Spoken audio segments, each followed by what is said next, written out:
सारा एक खुश मिजाज और हंसमुख लड़की थी, लेकिन उसकी एक आदत थी जो किसी को मालूम नहीं थी। वो कभी भी अपने जज्बात का इजहार नहीं करती थी, चाहे वो खुश हो, उदास हो या गुस्से में, वो सब कुछ अपने अंदर रखती थी। एक दिन इसकी अपनी बेहतरीन दोस्त आमना से बहस हो गई। सारा को बहुत बुरा लगा, लेकिन किसी से कुछ कहने के बजाय वो अपने कमरे में गई, एक छोटा सा शीशे का मर्तबान निकाला और उसमें अपने जज्बात मुझे बहुत बुरा लग रहा है कहकर बंद कर दिए।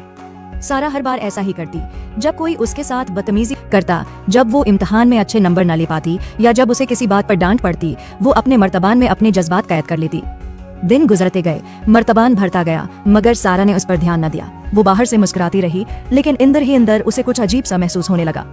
फिर एक दिन स्कूल में उसके हाथ से किताबें गिर गईं और कुछ बच्चों ने हंसना शुरू कर दिया। सारा को बहुत शर्मिंदगी महसूस हुई। वो भागकर घर आई और जोर से दरवाजा बंद कर दिया। इस रात उसने अपना मर्तबान निकाला और सरगोशी की। मुझे शर्मिंदगी महसूस हो रही है, मैं खुद को अकेला महसूस कर रही हूँ। जैसे ही उसने मर्तबान का ढक्कन बंद किया, चटाख, मर्तबान टूट गया और सारे जज्बात जैसे बाहर निकल आए। सारा जोर जोर से रोने लगी। वो आमना के साथ झगड़े के लिए, इन सब लम्हों के लिए जब वो बेवकात महसूस कर रही थी और इन तमाम दबे हुए एहसासात के लिए रो रही थी। इसकी माँ ने रोने की आवाज सुनी और कमरे में आकर पूछा, सारा क्या हुआ? सारा ने आंसुओं में बहते हुए सब कुछ बता दिया, अपने खौफ, उदासी और तन्हाई के एहसासात। उसकी माँ ने उसे गले लगा लिया और प्यार से कहा, बेटा, जज्बात को कैद नहीं किया जाता। जैसे तुमने आज मुझसे बात की, हमेशा अपने जज्बात किसी के साथ बांटना चाहिए, इससे दिल हल्का हो जाता है। अगले दिन सारा ने आमना से बात की और माफी मांगी। हैरत की बात यह थी कि आमना भी खुद को बुरा महसूस कर रही थी। दोनों ने एक दूसरे को माफ कर दिया और सारा ने महसूस किया कि अपने जज्बात का इजहार करना कितना जरूरी है। इसके बाद सारा ने अपने मर्तबान में सरगोशियां करना छोड़ दिया। अब जब भी उसे कोई परेशानी होती, वो अपनी माँ, दोस्तों या इसातिज़ा से बात करती। एक दिन उसने अपने छोटे भाई को अदास देखा। इस बार वो खामोश नहीं रही।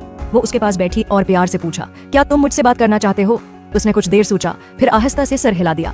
जैसे ही उसने अपने जज्बात का इजहार किया, सारा ने मुस्कुराकर उसकी बात सुनी, ये जानते हुए कि वो उसकी मदद कर रही थी, बिल्कुल वैसे ही जैसे उसकी माँ ने उसकी मदद की थी। इस दिन के बाद सारा ने खुद से वादा किया कि वो किसी को भी अपने जज्बात तन्हा दबाने नहीं देगी। सबक: अपने जज्बात का इजहार करना सेहतमंद अमल है। किसी काबिल भरोसा शख्स से अपने एहसासात के बारे में बात करने से दिल हल्का हो जाता है। Hey kids, thanks for watching. Don't forget to subscribe our channel and press the bell icon.